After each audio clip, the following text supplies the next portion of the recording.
So my name is Michael Bowers. My position is a technician.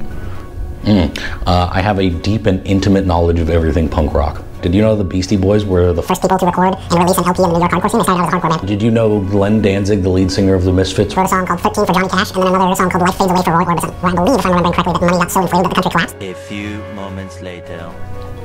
That's a deep one, because you have to really think about like what the main character goes through in that movie. You know, maybe something lighthearted like Kindergarten Cop. I would like to just float about 2 inches off the ground. I think there's a lot of utility there. I think a lot of people don't think about the effects of having like laser eyes or something. I'm like, this power, even if I don't want to use it sometimes, will never cause me too much inconvenience. Cabbages. I'd be the cabbage dude every time. I would like to sell and have my whole life be, centered around cabbages and the disasters that then befall me. Honestly, I'm waiting for the spin-off series for that guy. Oh, my cabbages!